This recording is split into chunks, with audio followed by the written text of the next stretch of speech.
FM Mercury, informatif, inspiratif. Selamat berjumpa kembali. Apa kabar Anda semuanya? Salam sehat, salam sejahtera, selamat menjalankan ibadah puasa. Bagi Anda yang tengah berpuasa, termasuk dua narasumber saya di Dialog Solusi SDM, kedua-duanya sedang menjalankan ibadah puasa. Saya menyapa yang pertama sekali ada CEO-nya Magnet Solusi Integra Emisi Consulting, ada Ibu Novianing Tiastuti yang berjanji untuk nggak akan absen kalau nggak repot banget. Apa kabar Ibu, sehat? Iya, sehat Mas Aldi. Selamat Alhamdulillah menjalankan ibadah puasa ya. Terima kasih Mas Aldi. Masih ingat kenang-kenangan beberapa tahun yang lalu ya. Yang lalu. Makanya saya jauhkan semua yang berbau-bau berbau-bau mokel dijauhkan. Karena kadang-kadang nggak sadar ya. Iya, kilaf. Nah itu dia. Oke. Sehat ya Bu Novi ya? Sehat Alhamdulillah Mas Aldi. Alhamdulillah, Mohon maaf Selasa yang lalu absen. Enggak, itu bercandaan kok, tenang aja. Cuman kalau ditinggal sendirian kan tahu kan. Ya oke. Dan hari ini tamu kita menyenangkan, masih muda, energik, pintar gitu ya, dan relatif sukses dalam karirnya. Mudah-mudahan makin hari makin sukses. Nama lengkapnya adalah Mas Emil Avriza Harditama. Koreksi nama kalau saya salah, benar ya? Benar Pak Aldi, selamat pagi teman-teman semuanya, teman-teman Mercury. Mungkin lebih mendekat ke mikrofon Mas, supaya suara bersemangatnya bisa menyemangati kita semua. Oke, sudah jelas ya Pak? Ya, sip. Dan panggilannya Mas Emil ya? Emil Pak, panggilannya ya, Pak. Masih temenan sama Pak Wagub ya? Aduh, jauh sekali. Oh, jauh sekali. Jauh sekali Pak. Ya, Mas Emil. Jadi kalau Mas Emil nggak pakai dardak ya. Tidak, beliau Pak. ini adalah Section Head SRGE PT Lotte-Mart Indonesia. Dan Lotte-Mart tadi saya nanya ada berapa di Surabaya dan Sidoarjo ya? Ada 4 ya? Ada 4 Pak, di Surabaya 3, di Sidoarjo 1 Pak. Sidoarjo itu yang di PP Legi. Di PP Legi itu meskipun kita sama-sama Lotte-nya, secara PT juga beda Pak. Oh. Jadi yang di Mastrip sama di PP Legi itu grosir Pak. Grosir? Ya, mereka PT-nya Lotte Shopping Indonesia Pak. Oh. Kalau saya Lotte-Mart Indonesia lebih ke retail, sama kayak di Marvel City Pak. Karena yang di Marvel ya. Betul, jadi Pak. Marvel sama Mas Pakuwon saya. Mas Emil ini penguasanya Pakuwon gitu ya. Iya Pak, maksudnya Lotte-nya bukan Pakuwonnya. Oh iya. Pakuwonnya gede banget soalnya Pak. Penguasa Lotte-Mart. Iya, yang di Pakuwon. Kalau Pakuwon tuh ada 3 mall Bu. Kalau Ibu tahu ada BTC, Super Mall sama Pakuwon. Kalau Lotte-Mart yang di mana? Di Yang di Pakuwon ya? lantai B1-nya Pak. Oke. Baik. So far so good? So far so good Pak. Gitu ya. Meskipun ketika pandemi juga sempat. Pandemi kita tutup itu hampir 1 tahun lebih kan Pak. Karena memang aturan dari pemerintah. Semuanya ditutup ya? Kecuali kita tok. Kita sama beberapa retail atau toko-toko obat itu yang masih boleh buka selama pandemi. Jadi itu aksesnya memang 1 pintu aja dari mall, ataupun di atas kan ada apartemen tuh, ya kan. Jadi memang khusus untuk orang yang mau belanja kebutuhan pokok. Selebihnya kayak makanan ataupun apapun itu ditutup semua Pak selama COVID 1 tahun. Iya. Itu benar-benar berat banget untuk kita Pak. Jadi tapi bertahan untuk tidak tutup ya? Bertahan untuk tidak tutup. Termasuk di 3 gerai yang lain? Di Mastrip? Betul Pak. Ya. Kita nggak ada yang tutup. Lotte-Mart semua buka gitu ya? Betul. Okay. Kita improve aja waktu pandemi kemarin itu untuk delivery Pak. Jadi kita ada namanya WhatsApp order ataupun aplikasi-aplikasi online, kita sikat semuanya. Jadi yang orang itu tidak akan ke toko, tapi kita yang door to door ke rumah untuk mengantarkan jemput order. bola ya. Betul.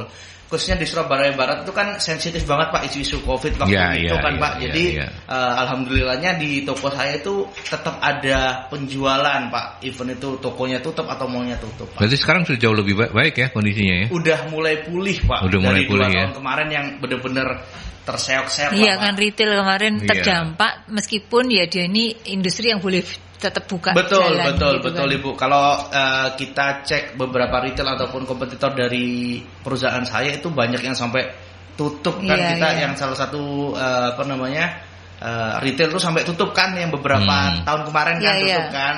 Okay. Itu beberapa juga banyak yang pengurangan atau pemotongan gaji dan lain-lain sih Pak. Kalau jaringan Lotte-Mart sendiri selain di Surabaya dan Sidoarjo, Jawa Timur ada lagi nggak? Jawa Timur nggak ada Pak. Kota besar ya. Malang nggak ada ya? Malang mau buka Bu tahun ini. Oh mau buka ya. Itu pun Lotte Shopping Indonesia sih Bu, yang retail.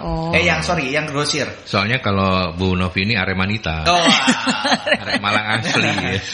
Bonita. Bonita atau Aremanita saya? Aremanita. Saya Bonita. Bonita. Karena di Surabaya mungkin Mbak. Di Surabaya, iya. Takut sama suaminya. Suaminya Bonita soalnya. Bonita. Ya. Oh, Malang mau buka ya? Betul.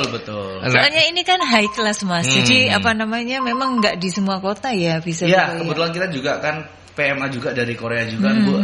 Korea malah. Kita kan Korea, Lotte Mart Korea. Iya. Jadi kita ekspannya memang waktu yang sebelum Covid harusnya banyak lagi Bu sepertinya. Cuma Covid ya kita mungkin plan B atau apa saya tidak tahu detailnya dari headquarter ataupun head office. Oke. Baik. So far so good ya, Lotte Mart ya. Nanti kita belajar banyak, boleh ya? Boleh, Pak. Kita terutama tentang topik kita hari ini. Apa? Kita hari ini bicara apa, Bu Novi? Bagaimana membuat ini judulnya tuh gini, membuat karyawan bertahan lama di perusahaan. Mungkinkah gitu, Mas? Lagu akhirnya. Ya. Setahu saya, Bu Novi ini mungkin diskusi pertama. Setahu saya perusahaan karyawan bertahan itu ada dua ya. Karyawan yang memang pinter dan loyal, atau karyawan yang bego, nggak bisa kemana-mana. Ruangnya terbatas Pak untuk bergerak. Itu dia. Nah ini kita mau mempertahankan yang mana, yang pinter dong ya. Oh iya, yang talent. Nanti kalau kita bicara yang kita pertahankan pasti yang talent. Ya, nah pertanyaan mungkinkah itu jawabannya? Mungkin. Kalau jawabannya nggak mungkin ya selesai udah, nggak usah diskusi, buang-buang waktu Mas. Iya. Tapi apa yang menarik dari insight di kita sudah banyak bicara tentang anak-anak milenial, Gen Z yang kutu loncat, kutu loncat, tidak mudah untuk dibuat loyal. Nah, apa yang insight menarik yang hari ini Bu Novi ingin diskusikan dengan Emil dari Lotte Mart apa ya? Jadi begini, ke definisi loyalitas mungkin Mas gitu ya. Definisi loyalitas itu apakah masih sama dengan zamannya kita dulu bekerja dengan teman-teman yang muda itu mungkin gitu. Jadi sudut pandang itu yang mungkin nanti kita akan diskusikan. Terus kemudian yang lain adalah seringkali itu persepsi yang tidak sama terhadap loyalitas. Jadi loyalitas itu bukan hanya kemudian bertahan terus kemudian perusahaan harus kasih yang manis-manis saja seperti itu gitu kan. Itu yang diharapkan karyawan gitu kan. Gitu maunya yang manis-manis, yang menyenangkan gitu, yang seminggu sekali bisa healing gitu. Wah, keren. Nah, sementara tadi juga diceritakan banyak industri sekarang ini masih berusaha untuk bangkit lagi kan setelah kemarin terpuruk.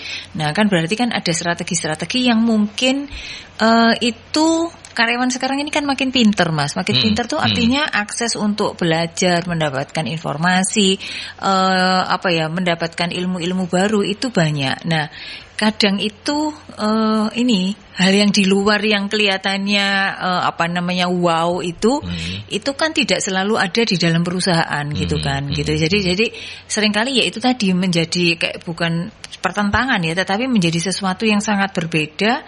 Kalau tadi yang pertama kan bicaranya tentang loyalitas. Kalau ini adalah apa yang membuat saya bertahan gitu, itu tergantung dari ini gitu loh. Nah, jadi sementara tadi di sisi yang lainnya perusahaan ini lagi survive kayak gitu. Nah, ini kan menarik gitu, Mas. Gitu. Mungkin saya kepingin dua hal itu sih yang yang jadi diskusi kita pagi hari ini gitu. Ya, oke, kita mulai dari nanya-nanya ke praktisinya gitu ya, pelaku industrinya gitu ya. Di Lotte Mart sendiri apa yang jadi tantangan ketika kita ngobrol soal bagaimana mempertahankan talent, karyawan-karyawan kita yang potensial itu supaya nggak gampang di-hire orang, nggak gampang dibajak orang.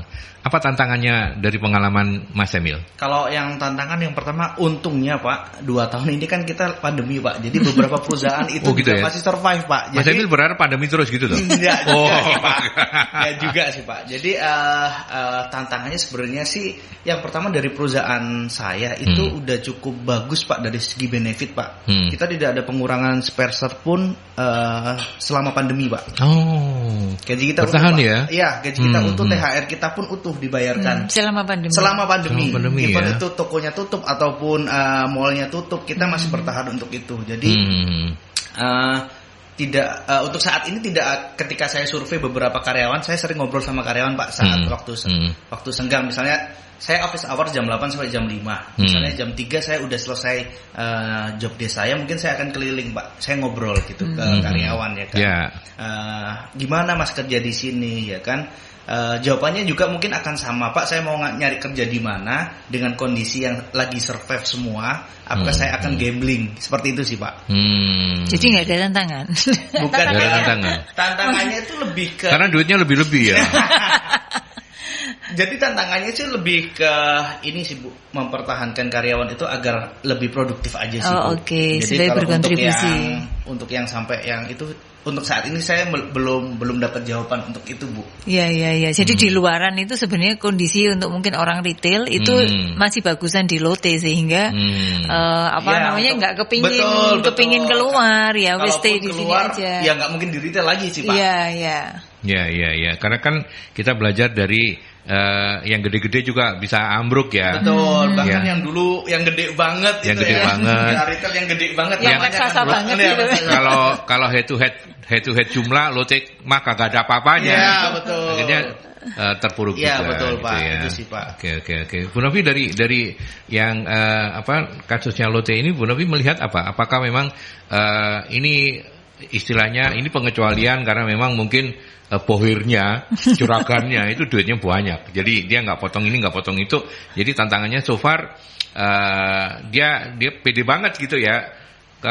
Lu mau cari kerja di mana lagi? Kerja di mana yang bisa seenak Lotte gitu. Yeah. Nah kalau Bu Novi sebagai konsultan melihatnya seperti apa itu? Gini, ini ada hal yang menarik juga kan. Gini, sebagian besar karyawan itu kalau pernah ada di penelitian itu mereka tertarik keluar itu salah satunya adalah masalah gaji.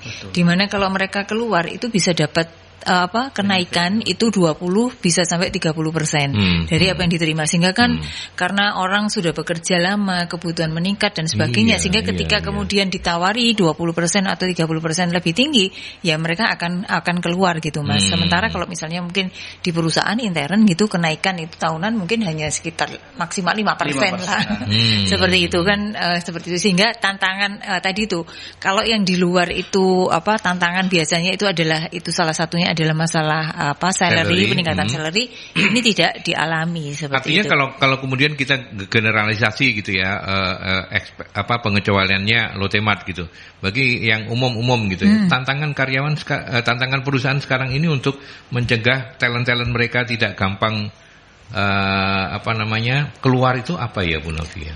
Tantangannya itu adalah tadi itu ya? salah satunya salary tadi Mas. Kalau yang lainnya itu ya lebih karena ya kita ini dalam mengelolanya ini masih kurang pas lah kayak gitulah. Gitu ya? Mengelolanya kurang pas. Artinya tantangannya itu kan gini tadi itu pengelola SDM kebanyakan juga mungkin kalau yang misalnya masih tersisa generasi-generasi yang sepantaran saya itu kan mau nggak mau ini cara paradigmanya ini masih paradigma lama. Meskipun kita tahu harusnya bagaimana, apa yang dibutuhkan anak-anak muda, seringkali kita sendiri ini kan juga masih belum terlalu jelas clear harus begini gitu.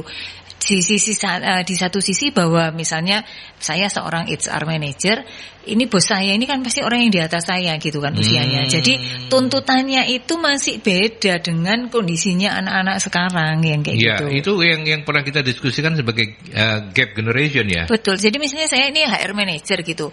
Katakan nggak harus saya gitu, bisa yang di bawah saya gitu. Tapi kan ini bosnya yang punya duitnya ini kan masih orang-orang yang masih ada yang baby boomer juga. Masih ada yang baby boomers dan juga manajemennya kan kita kalau mau bicara yang startup yang sudah lebih agile yang seperti itu kan jumlahnya masih lebih sedikit dibandingkan manufaktur yang sudah sangat settle.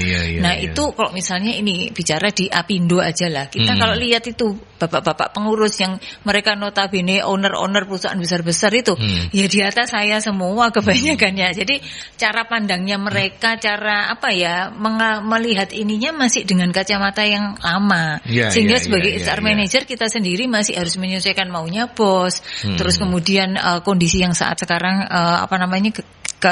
generasinya karyawan juga yang masih muda dengan tuntutan yang berbeda gitu. Itu saya jadi ingat ketika ngobrol dengan narasumber tamu kita dari Jatim Taman Steel ya. Itu kan dari human resource menjadi human capital, terus kemudian meningkat lagi keniscayaannya human experience. Jadi para pemilik perusahaan yang baby boomers masih resource. Iya, diajak ngomong capital aja sulit. Apa mana human experience gitu. Iya, itu salah satu tantangan besarnya Mas Aldi. Iya. Itu juga. Jadi itulah yang bagaimana kadang tuh saya lihat, karena ini kan saya juga ada klien-klien yang juga family business itu masih kayak gitu. Kalau mau rekrut karyawan ini maunya cari orang yang kayak malaikat gitu. Yang sempurna. Saya mau orang yang bisa, dia kuat di manufaktur, dia juga kuat di pemasaran. Loh, Bapak harus milih. Ini mau yang mana yang lebih kuat, karena nggak ada orang yang itu. Ya kalau GM dia harus paham semuanya. Loh iya, tapi dengan background mana yang Bapak lebih? Saya mau dua-duanya, jangan dikasih pilihan sulit katanya gitu loh. Ini kan saya membuat mereka realistis gitu loh. Bapak kalau mau nyari yang kayak gitu ya nggak ada. Kan gitu ya. Kan maksudnya mereka kan efisiensi cost juga. Iya. Terus mumpung dibantu oleh konsultan, mintanya itu yang mereka nggak bisa, terus rumah sana konsultan itu kayak orang yang kemudian bisa menyulap mencarikan orang seperti itu gitu. Jadi itu pengalaman bahwa maunya yang begitu gitulah. Sementara kalau orang-orang yang sekarang kan nggak gitu. Kerja kalau bisa spesialisasi yang kayak gitu-gitu kan Mas. Ya, oke. Nanti diskusi kita selanjutnya itu seperti apa yang diharapkan oleh Mas Emil tadi, bahwa di era sekarang ini kontribusinya seperti apa, bertahan. Tapi kalau bertahannya bukan karena untuk memberikan kontribusi, kan perusahaan juga bisa mempertanyakan gitu ya. Itu yang akan kita diskusikan, tapi sebelum itu kita break dulu ke iklan. Yuk kita lanjut kembali masih di Dialog Solusi SDM, sahabat Mercury. Seperti biasa, undangan untuk Anda itu adalah sharing ya. Sharingnya bisa melalui line telepon di 0315620096 atau juga bisa melalui WhatsApp di 081-730-0096. Saya masih menemani dua tamu saya yang luar biasa. Yang pertama Mas Emil Afrizal Harditama, Section Head HRGA PT Lotemat Indonesia, tapi beliau mengurusi yang di Pakuwon ya Mas Emil ya. Di Store Pakuwon, Pak. Di Store Pakuwon. Kemudian juga ada Bu Novianing Tiastuti, CEO dari MSC Consulting. Kita lanjutkan kembali. Oh, ada penelpon. Selamat pagi Mercury. Selamat pagi. Assalamualaikum warahmatullahi wabarakatuh. Waalaikumsalam Pak Sumarwito. Selamat menjalankan ibadah puasa ya Pak. Ya, menjalankan puasa. Itu salah Mas Aldi tadi kok. Oh, salah ya. Minta maaf pada kapan itu tak suguhi sing enak gitu ya. Itu kalau disuguhi enak dia Pak puasa tidak batal, berarti pahalanya tambah besar. Oh, gitu. Iya, gitu. Jadi iya. Warungnya ditutup. Kan itu. Nah, tadi minta maaf ada Mbak, siapa itu Mbak itu. Aku minta maaf loh gitu. Itu lucu gitu loh, kan. Soalnya Bu Novi ini lalian lah. Saya duso. Berarti itu imamnya masih belajar. Iya toh? Ya benar. Harus buka seperti biasa. Kalau perlu bawain es krim yang enak-enak gitu. Oke, minggu depan tak sediain kurma sak piring di sini. Ada itu kurmanya sudah ya. Untuk lote itu ya. Itu kenapa kok harus tutup? Terus kok harus ditutup? Dan pemerintah pun nggak lucu juga pemerintah itu. Kenapa harus tutup? Coba kalau lihat di TV itu masak enak itu, harusnya juga nggak boleh kalau gitu caranya. Ayo, masak ini nanti untuk berbuka puasa, ini untuk sahur, itu apa? Lucu kan itu. Oh, loh Pak, ini tutupnya itu waktu Covid Pak, bukan Ramadan. Kalau Ramadan nggak rame terus kita tambah rame Pak. Ya, sekarang kalau biar Covid itu apa kita supaya jadi ekonomi itu jangan Covid itu ya diberantas divaksin. Saya aja vaksinnya sudah vaksin keempat saya. Divaksin semua, tapi jangan merubah yang sudah menjadi kebiasaan. Dan pertanyaan saya dan harus dijawab jujur sama Lote. Apa dia kan karyawan supaya nggak Melayu ya, gitu ya dibaca orang. Lote itu pernah nggak baca karyawannya orang lain yang pandai pinter? Ya. Nah itu saya Pak. Kadang-kadang Lote itu bisa aja yang juga daripada didik dari awal, lebih baik aku bahasa ki pinter iki daftar bayar piro tak bayar gitu. Oke, siap. Jadi kalau saya itu tidak perlu, saya tadi ada yang ngomong Mbak Anu itu apa, kita tidak bisa harus jadi apa, dua-duanya harus bisa. Kalau saya itu harus jadi sadurunge winarah. Jadi ada kejadian. Dulu saya mebel Jati, terus saya tutup. Saya dulu dari apa, saya menjalankan acara-acara panggil wajina atau apa. Saya night club atau saya pernah punya band. Itu saya tahu tahu sadurunge winarah. Siap. Terima kasih. Assalamualaikum warahmatullahi wabarakatuh. Waalaikumsalam. Pak Sumarwito ini kalau ada dua pilihan mau spesialis atau generalis, beliau lebih memilih jadi generalis. Oke. Tuh, dan makanya nggak cocok sama bukan nggak cocok, agak kurang srek sama Bu Novi yang nggak bisa harus spesialis, nggak harus pilih gitu. Tapi ini dua hal yang kalau bisa dapat generalis yang spesialis ya keren ya.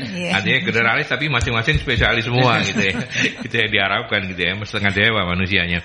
Kalau soal yang Lotte tadi sampaikan setuju, Lotte tidak tutup karena dalam kondisi buka. Apapun betul, gitu ya. Harusnya ya Covid-nya ditambani tapi jangan sampai ekonomi bermasalah. Dan itu sejalan dengan Lotte. Cuman Lotte pernah bajak orang nggak? Kalau kita hijack untuk kompetitor beberapa level Pak, itu kita pasti ambil dari beberapa kompetitor sih Pak. Iya. Tapi itu keniscayaan ya Bu Novi ya? Nggak apa-apa ya? Sah-sah aja ya? Sama seperti yang dikatakan Bu Novi, kenapa itu karyawan itu move dari perusahaan A ke perusahaan B, karena memang mengejar benefit yang dicari, yang tidak ada di perusahaan sebelumnya. Misal beberapa retail yang udah mau tutup ya kan, lihat ada potensi di tempat saya waktu itu ya, rata-rata dari teman-teman dari retail-retail tersebut sih Pak. Ya, oke. Itu Pak Sumarwito sudah disampaikan secara bloko suto ya. Itu pasti Pak, kalau di retail pasti. Apalagi ya. Saya kira bukan cuma di retail Mas Emil, di semua lini juga. Cuma kita kan ada spesialisnya Pak, kita ada yang di daerah di departemen daging ya kan. Enggak semua orang bisa motong daging atau milih daging yang bagus. Seperti itu sih.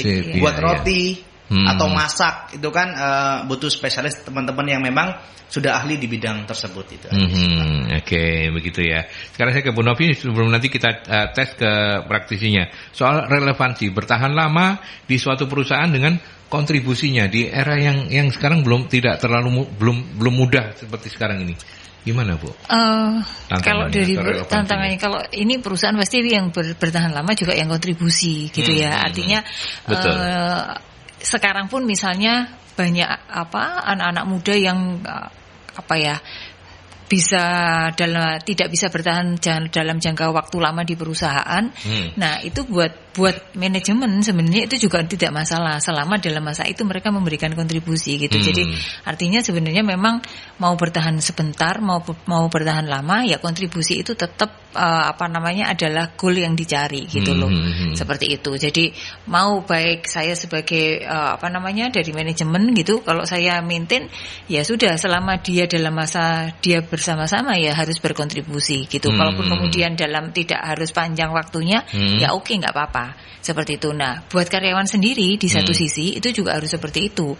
Mau lama kayak Mas Emil ini atau mau cuman sebentar, ya buatlah legacy selama kamu bekerja di sana, karena itu penting. Kalau buat karyawan kan itu tadi pencapaian kita itu akan menjadi sebuah prestasi, kebanggaan gitu kan, portofolio yang baik buat kita sendiri gitu. Background check-nya juga enak nanti Bu. Background check-nya enak, iya gitu. Artinya memang selama di sana ya ada kontribusi yang dia bisa berikan gitu. Meskipun mungkin tidak lama masa kerjanya di perusahaan. Gitu. Oke. Saya ke Mas Emil sekarang, tapi saya tambahin dengan pertanyaan Pak Daniel. Terima kasih Pak Daniel sudah hadir di perbincangan pagi ini. Bagaimana perusahaan mengatasi karyawan yang kurang produktif? Nah, ini kan juga tanda tanyanya Mas Emil tadi. Bagaimana kemudian mempertahankan orang talent itu tetap produktif? Bukan cuma mereka bertahan, tapi kontribusinya harus tetap ada, kata Bu Novi. Mungkin kita juga ada training juga Pak, training development Pak. Mungkin kita bekali karyawan-karyawan tersebut dengan training-training yang memang relate dengan departemen yang sedang dia jalankan sekarang Pak. Ya kan? Jadi kita tetap ada mentoring, training dan coaching Pak pastinya Pak. Jadi mungkin ada karyawan tersebut yang punya salah satu masalah yang buat dia tidak perform dalam beberapa kinerjanya, Pak. Kita mungkin selain training juga ada coaching atau mentoring sih, Pak. Oke, coaching, mentoring dan training itu menjadi upaya Lotemat menurut Mas Emil yang dilakukan untuk mengatasi karyawan yang kurang produktif. Betul, Pak. Kalau itu tidak membantu? Iya. Apa boleh buat ya? Apa boleh buat, Pak. Kita ikutin aja, Pak. Mungkin udah end kontrak ya, kita tidak memberikan untuk extend kontrak tersebut, biasanya seperti itu sih, Pak. Bu Novi, dari sudut pandang yang lain dengan pengalamannya selama ini, apa yang bisa ditambahkan untuk Pak Daniel? Jadi gini, kalau kita dari sisi manajemen baik kita ini atasan langsung di bidangnya ataupun kita ini orang HR, ini ada baiknya kita ini memetakan karyawan gitu. Jadi satu yang dipetakan adalah dari kompetensinya dia, artinya bawaannya dia gitu ya, kemampuan yang dia bisa keluarkan di dalam pekerjaan. Kita harus melihat apakah di posisi rendah, sedang atau tinggi, katakan gitu. Kita misalnya 3 klasifikasi.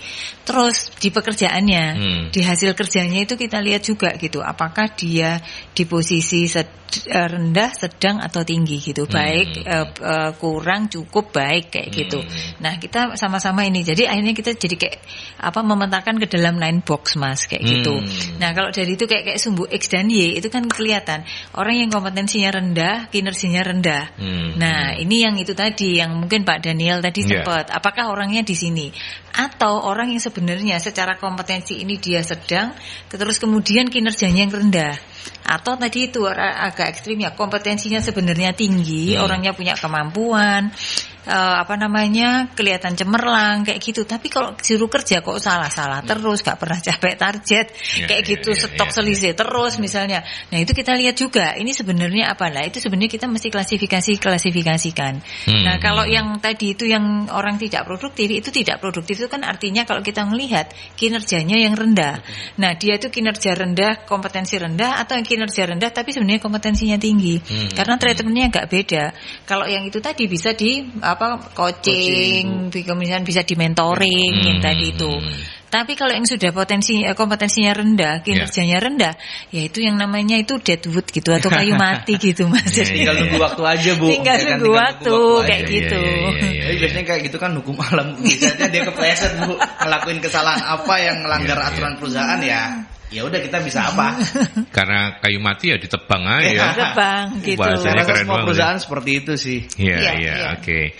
Ini ada Mas Agus atau Pak Agus Tangerang. Saya nggak tahu apakah Pak Agus ini asal Tangerang tinggal di Surabaya atau sekarang posisi di Tangerang mendengarkan kita ya. Pastinya melalui aplikasi On Ears ya, aplikasinya streamingnya Mercury On Ears namanya. Silakan di-download. Pak Agus Tangerang menanyakan, keren ini, apakah menjadi seorang karyawan bisa kaya? Apakah seorang karyawan bisa menjadi kaya? Terus karyawan selama ini menghadapi pada posisi comfort zone selama bekerja, dan bukankah itu pencapaian yang diinginkan seorang karyawan? Gimana komentarnya? Saya ke praktisinya dulu ya. Pertanyaan lebih ke bisa kaya atau enggak? Itu personal sih, Pak. Kalau misalnya bisa kalau Allah mengizinkan. Mungkin karyawan tersebut dengan gaji yang cukup, dia membuka untuk usaha lainnya mungkin bisa memperkaya sih, Pak. Tapi kalau saya rasa sih untuk jadi karyawan untuk kaya sih ya relatif ya. Relatif sih, Pak. Karena ukuran kayanya Mas Emil, Bu Novi sama saya juga bisa jadi beda gitu kan. Betul. Buat saya yang orang desa ini ya hidup sekarang tuh udah kaya banget. Buat Bu Novi yang pengen punya Alphard 10 ya sekarang Alphardnya baru 2 ya kurang lah, ya kan? Benar enggak? Ayo ini puasa lah, boleh. Atau buat Mas Emil yang masih muda, kalau nggak jadi pemiliknya Lotte nanti suatu saat ini kan bisa beda-beda. Tapi itu ya. Kalau terlalu mencolok juga nanti disidang duitnya dari mana? Kan lagi marak juga. Oh nggak apa-apa, kalau private kan nggak apa-apa. Kan kita bukan ASN, nggak apa-apa, aman aja. Terus soal yang ini, kalau karyawan selama ini mengharapkan pada posisi zona nyaman, comfort zone selama bekerja, dan bukankah itu pencapaian yang diinginkan seorang karyawan? Saya ke Bu Novi dulu. Apakah sebagian besar karyawan memang pengennya ada di comfort zone ya? Faktanya gitu. Faktanya Menurut saya ya 60-70% itu iyalah. Bahkan gitu bisa lebih lah ya. Mungkin bisa lebih ya gitu ya itu tadi. Karena kalau bisa ya wis kerja yang kerjanya ndak soro, penghasilannya tetap bisa berlebih gitu ya. Terus nggak pakai target-targetan kayak gitu. Nah, gitu. ini kan balik lagi ke tadi itu ya, relevansi dari bertahan lama, terus kontribusinya apa gitu ya. Iya, jadi kalau itu di beberapa tahun yang lalu masih ada lah gitu ya, termasuk mungkin mohon maaf di pemerintahan masih bisa seperti itu. Tapi kalau sekarang saya ngelihat sudah sangat berbeda gitu. Bahkan di di pemerintahan pun mulai bergeser ya, meritokrasi itu betul diperhitungkan betul gitu ya. Dan mereka juga orang-orang yang sudah mulai profesional. Artinya ketika saya melihat leader-leadernya mereka itu orang yang punya visi bagus, terus kemudian mereka paham banget tentang profesionalisme kayak gitu. Itu bawah-bawahnya tuh pasti ngikut lah. Ini bukan tapi dianggap mengapresiasi positif ya boleh-boleh saja. Kebijakannya Wali Kota Surabaya, Eri Cahyadi, kalau mungkin tidak banyak yang tahu, lurah-lurah itu dikocok terus loh.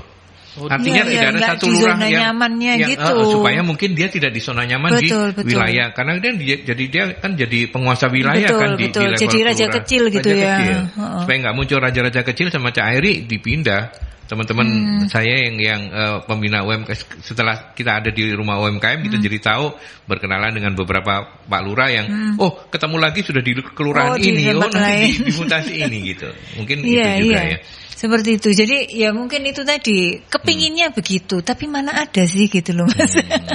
Mana ada gitu lah. Maksudnya kita sendiri mau hidup sendiri itu mana ada yang bisa kayak gitu. Nggak usah kerja lah. Misalnya kita usaha sendiri terus mau nyaman, nggak mau ngapa-ngapain, terus mau dapat ini ya nggak berkembang pasti. Iya. Kalau bahasa guyonannya ngepet aja ya, lebih ngepet.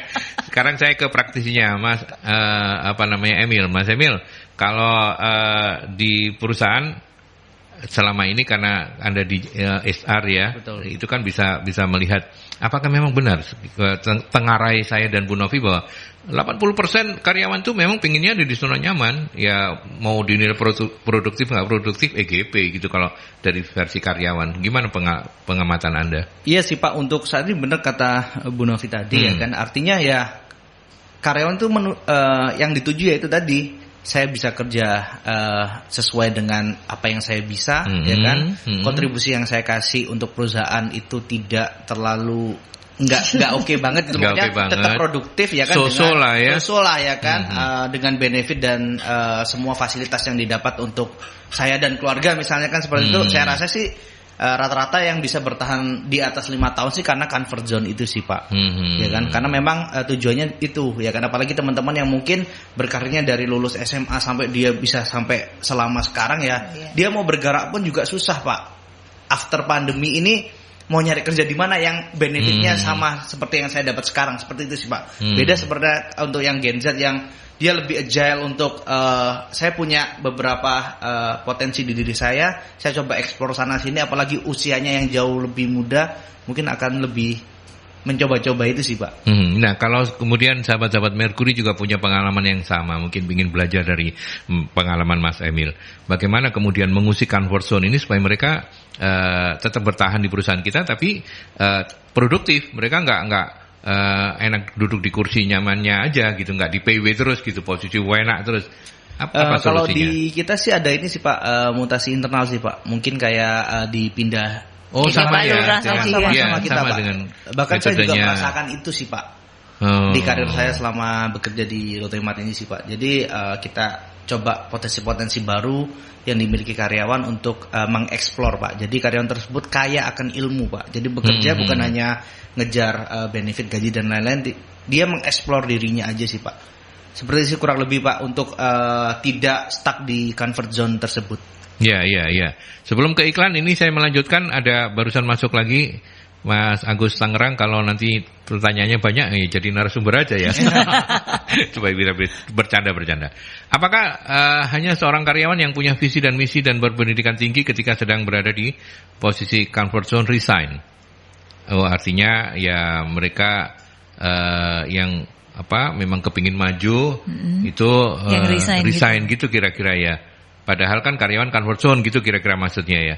Terus bahkan orang berusaha mempertahankan posisi comfort zone dengan cara apapun supaya tetap terus bertahan. Oke. Jadi artinya melanjutkan yang tadi, kalau ada yang kepingin pindah, berarti karyawan ini memang talent gitu ya. Artinya dia punya visi misi, dia punya. Jawabannya apa Bu Novi? Iya. Iya. Jadi jawabannya iya. Penjelasannya adalah karena gini, orang ketika bekerja tadi itu, ketika dia sudah 3 tahun di satu bidang, idealnya memang harus diputar ke tempat lain. Betul. Kalau dia masih ada di dalam perusahaan, itu idealnya bahwa dia tidak hanya di bidang ini saja, dia juga harus ke bidang lain. Karena apa? Kebutuhan organisasi akan bergerak dan ini tadi kita ngelihat bahwa kita berasumsi bahwa dia akan bertahan lama di perusahaan dan suatu ketika pasti dia akan dipromot di posisi yang lebih tinggi. Untuk promosi yang lebih tinggi itu dia harus memang tahu benar pekerjaan di masing-masing bidang sehingga kemudian ketika ada di sana dia bisa menggabungkan dengan pengalaman yang dimiliki selama ini ketika dia masuk operation di masing-masing bagian tadi. Seperti itu. Jadi tujuannya kayak tadi misalnya bukan hanya ini tetapi juga ini tadi Mas, sebenarnya ketika ini agak lepas dari itu bahwa mutasi tadi itu sebenarnya juga untuk ini supaya tidak itu tadi loh, kalau orang bilangnya itu untuk mitigasi resiko. Jadi supaya enggak kalau kita dari tempat situ terus kan hal-hal yang kita sembunyikan itu kan kita bisa menyembunyikan sendiri gitu loh bahasanya gitu. Nah kalau itu kemudian dipegang orang lain kan jadi ngerti kok ini nggak aturannya nggak gini, nggak sesuai kayak gitu. Kayak gitu loh Mas. Jadi untuk memitigasi risiko tentang itu tadi potensi kecurangan, fraud gitu yang betul. Karena dia kelamaan di sana jadi ya wis sama dia di situ. Policy-nya dia yang membuat kayak gitu. Jadi itu tadi itu juga salah satu cara untuk membuat orang tidak di comfort zone-nya. Dari sisi manajemen tujuannya antara lain salah satunya juga itu tadi. Ya, dan untuk perusahaan berarti kalau misalnya pengen yang talent-talent yang enggak resign itu ya harus mutasikan untuk supaya dia itu termasuk kayak job enrichment atau enlargement bisa gitu ya, seperti itu untuk memperkaya sih lebihnya untuk karyawan itu juga. Kalau misalnya karyawan itu positif juga dia akan menerima itu dengan positif Bu. Jadi ada beberapa karyawan juga yang kok aku sini dimutasi katanya masalah apa. Kalau misalnya kita positif sih kita akan dapat impact yang positif. Ya di sisi karyawan artinya jangan suudzon dulu ya. Ketika Anda kemudian dimutasi itu adalah upaya-upaya yang pengembangan sebenarnya. Diri. Mau menambahkan apa lagi? Sementara itu cukup ya. Oke, kalau gitu kita ke iklan dulu ya. Nanti kita lanjutkan kembali. Kita lanjut kembali dan saya menyapa siapa ini? Pak Agus Tangerang sudah. Kemudian ada Pak Edi. Apa yang dilakukan Lotte pada karyawannya yang sudah lama bekerja? Apakah parameter kontribusi menjadi satu-satunya yang membuat Lotte mempertahankan karyawan lamanya? Dan kontribusi ini yang bagaimana begitu? Ya ini pertanyaan yang saya pikir mewakili ke banyak perusahaan ya Bu Novi ya. Betul. Artinya kontribusi itu berkaitan langsung dengan pendapatan. Tapi kalau misalnya dia bukan di bidang marketing, bukan di bidang sales kan ukurannya jadi beda gitu ya. Kira-kira arahnya pertanyaannya Pak Edi kayak gitu ya. Gimana kalau di Lotte Mart Mas Emil? Untuk yang pertama kita ada reward Pak untuk years of service Pak. 5, 10, 15, 20 tahun sih masa Pak. kerja Masa kerja. Kita menghargai itu Pak. Banyak yang dapat kayak jam tangan, sertifikat, cuti tambahan ataupun duit kayak bonus-bonus gitu. Bonus-bonus yang lain. Untuk parameternya sih kita setiap bulannya kan pasti ada KPI Pak, forecast, target-target sales yang kita capai setiap bulannya masing-masing store sih Pak. Itu sih Pak parameternya sih Pak. Kita lihat produktivitasnya kan kita lihat targetnya achieve apa enggak sih, berapa persen achieve apa enggak, faktornya apa aja sih misalnya ini enggak achieve seperti itu. Kalau yang back office target achievementnya piye Mas? Kita misalnya nih kayak misalnya di GoTrade Civic kan kita ada shrinkage dan lain sih Pak, tingkat kerugian sih Pak masing-masing. Kalau misalnya saya kan ada fulfillment manpower dan lain-lain, training dan lain-lain, kita pencapaian seperti itu sih Pak. Kasir gimana caranya memanage antrian itu tidak terlalu overload dan lain-lain seperti itu sih Pak kalau yang supporting. Jadi mereka yang pasti di Lotte Mart semua divisi paham dengan SOP-nya. Betul, SOP dan parameter kerja masing-masing. Dan parameternya, dan dia tahu bahwa kamu achievement-nya itu kalau bidangmu ini ukurannya ini. Ada KPI-nya lah KPI, ya. Kan ada gitu. Apalagi di komersial kan pegang barang sih Pak, misalnya area buah itu kan punya target masing-masing. Nah, ini kalau pertanyaan ini, apakah parameter kontribusi menjadi satu-satunya yang membuat Lotemat mempertahankan karyawan lama?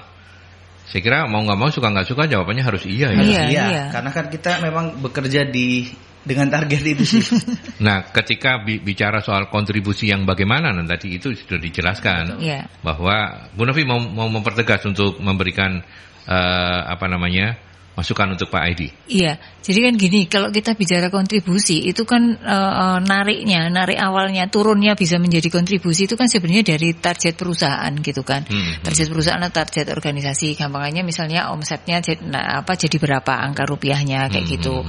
Nah, selain angka rupiah mungkin juga kalau misalnya di tempat yang lainnya variasi produknya gitu kan. Jadi dengan angka rupiah itu diturunkan mau variasi produk apa, terus kemudian mungkin penambahan cabang, jadi dari jumlah cabang berapa menjadi tambah berapa kayak gitu kan.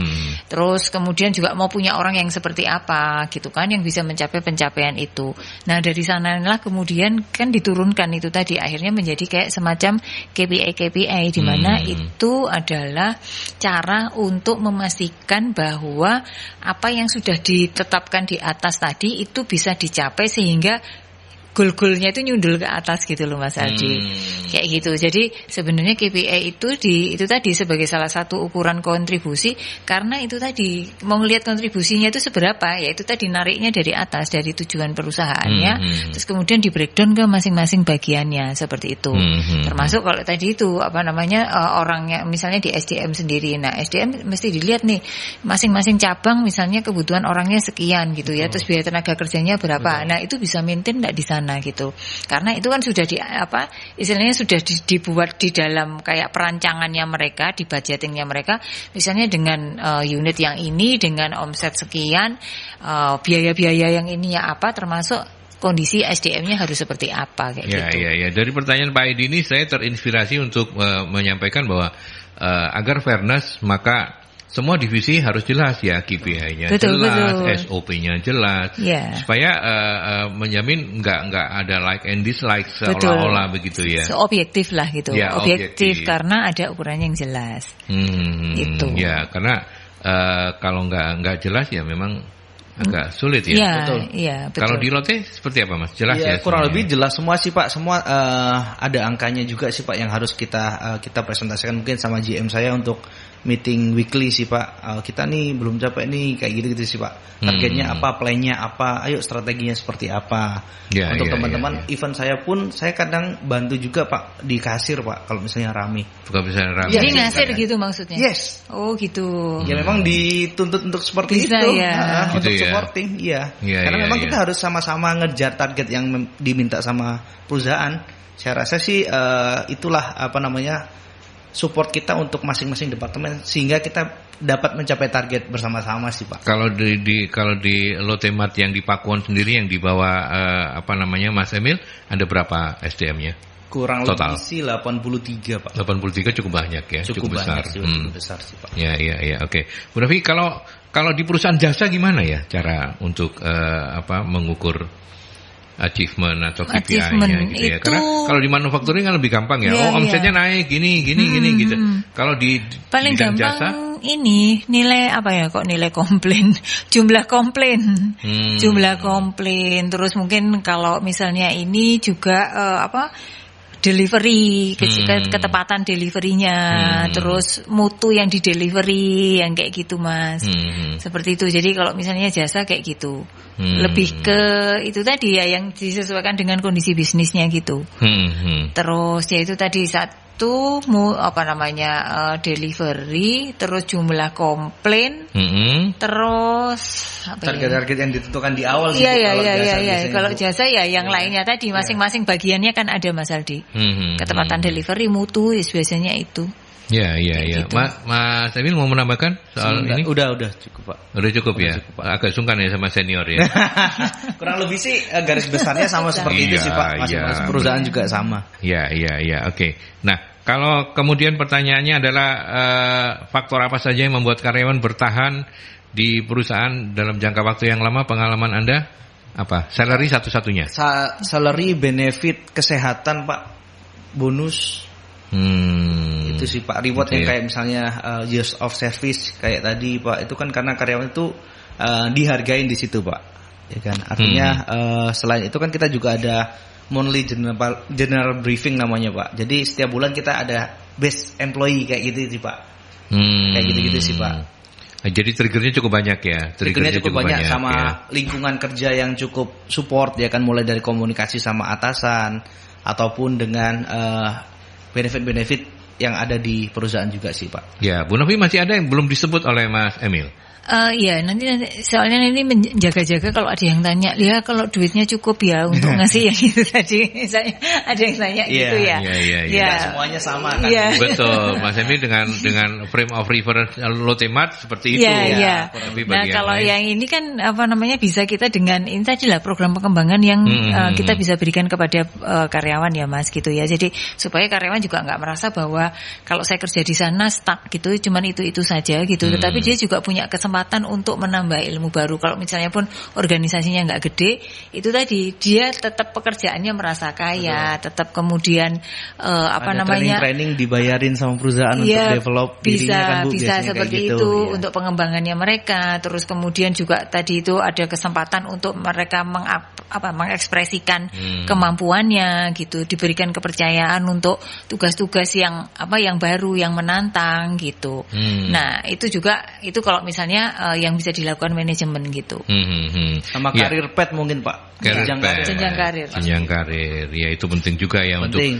Untuk menjadi men-trigger orang untuk bertahan ya, karena dia tahu bahwa kalau aku bertahan di sini dengan pencapaian yang terus naik, maka someday dia akan jadi sesuatu gitu ya. Karena mungkin gini, saya juga cerita kalau yang saya amati, bagi karyawan pria dan perempuan itu kan agak beda motivasi bekerjanya gitu. Agak beda gitu ya. Kan agak beda gitu. Jadi kalau yang ambisius banget gitu ya, itu biasanya yang cowok-cowok ya, karena kepala keluarga, tuntutan ini gitu. Kalau misalnya yang bekerja perempuan gitu, cukup.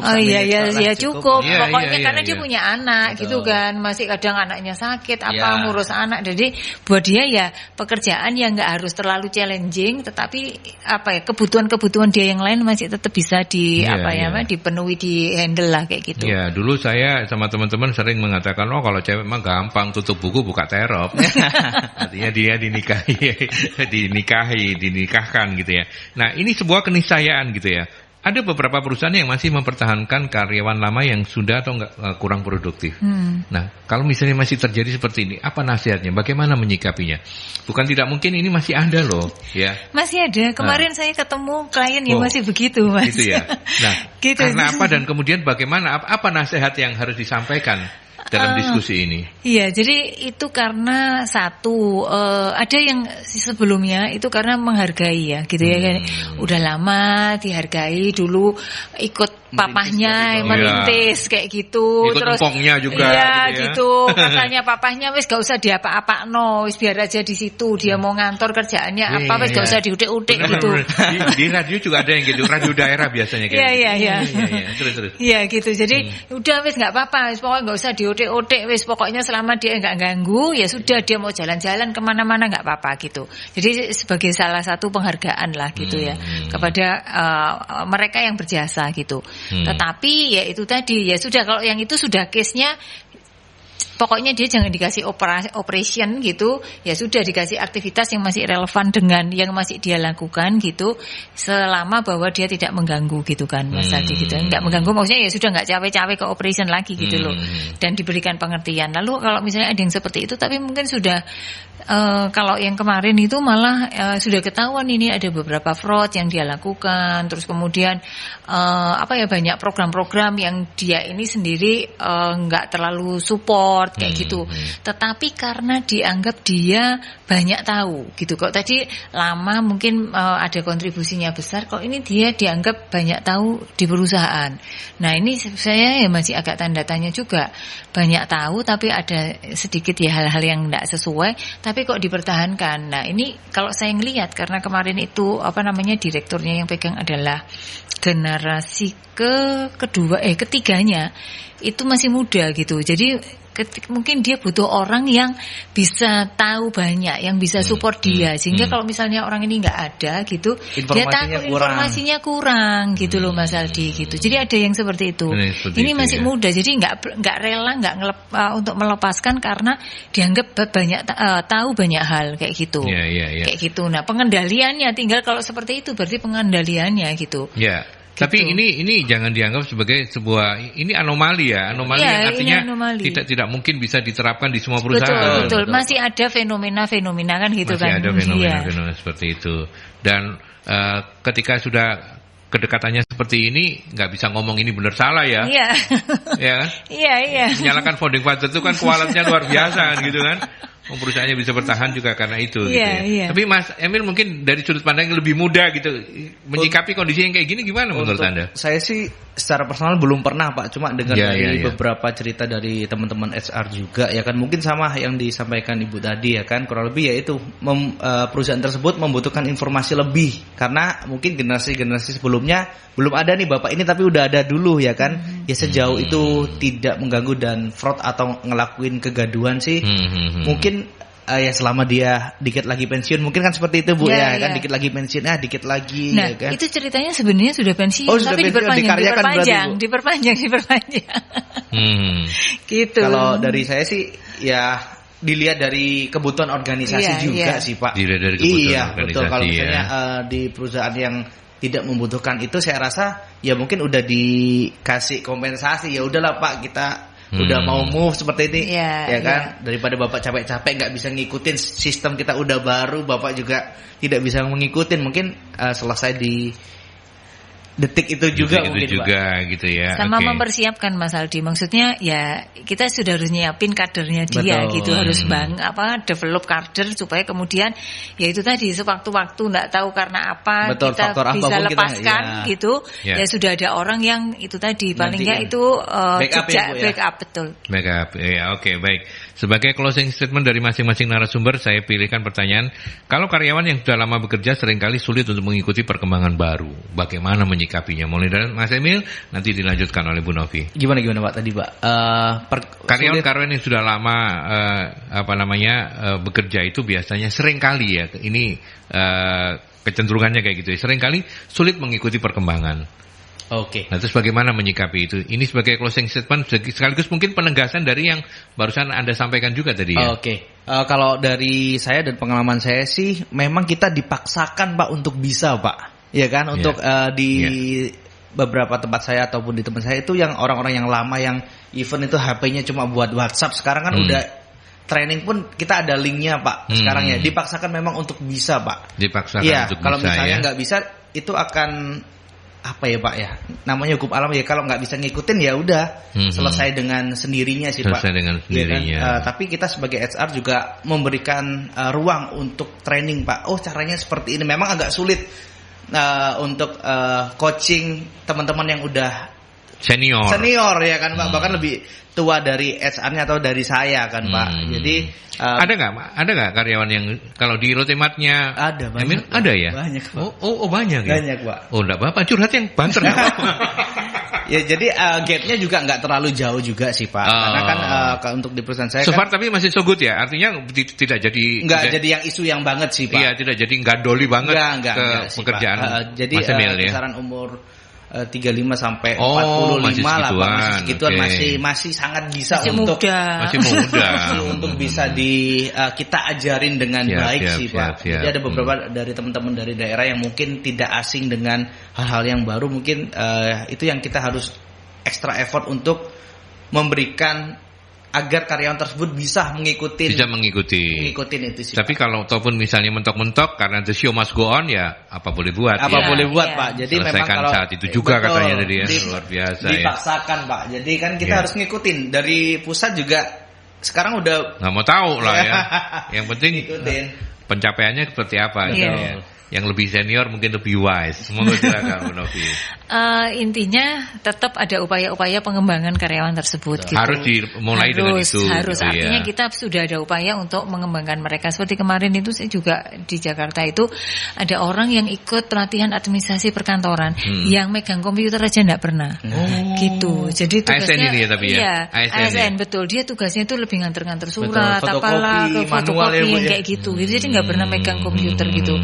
Jadi ya tetap di develop. Buktinya kemarin kita juga ini tadi kemarin diikutkan ke pelatihan gitu dan diberikan sertifikasi juga seperti itu. Jadi yang pertama adalah tetap di develop, yang kalau yang tadi itu tadi mau nggak mau kan kebutuhan organisasi. Jadi orang yang ada di dalam organisasi perusahaan ini kan sesuai dengan kebutuhan. Kalau sudah tidak ada kebutuhan ya ini HR perlu cara yang yang elegan untuk kemudian ya tadi itu menyampaikan kebutuhan organisasi di saat sekarang seperti apa, terus kira-kira masih bisa ngikutin dah. Ini kan kita Bapak udah bisa ngikutin belum gitu kan. Di trainingnya ada training khusus. Training khusus ya betul khusus. gitu. Kita ada classroom juga Pak waktu awal mencoba untuk move ke satu tingkat lebih tinggi. Betul. Nah, kan biasanya terus akhirnya itu tadi ketika kemudian mereka merasa bahwa saya kok padanya akhirnya nggak bisa ngikutin ya, itu kan orang juga merasa lama-lama kadang nggak enak, nggak nyaman gitu ya.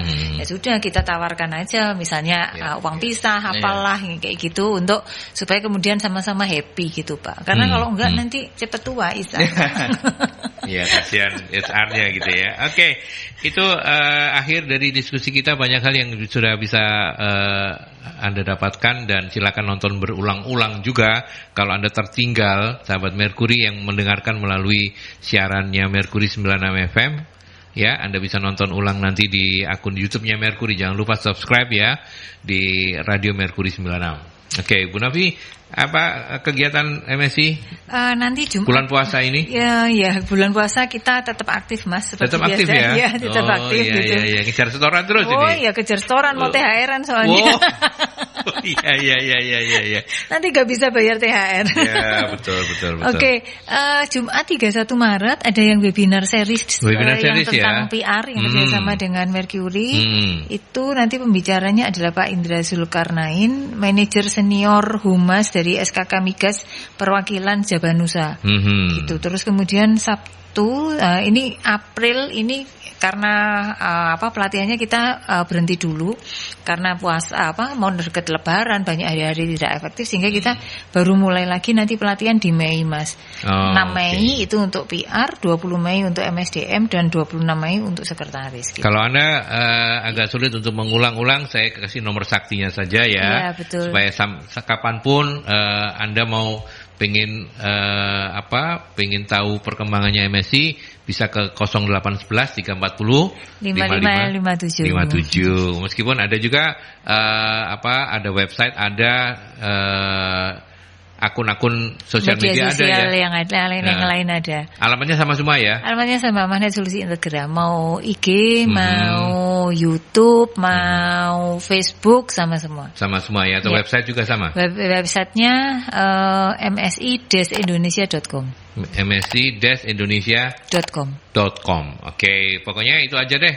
0811 340 5557 ya. Oke. Bu Novi terima kasih banyak ya. Terima kasih Mas Aldi. Mas Emil, terima kasih. Mas Turmon. Terima kasih. Sehat-sehat terus ya. Makin sukses karirnya ya. Juga. Amin. Oke, terima kasih dan sahabat Mercury, sampai di sini Dialog Solusi SDM.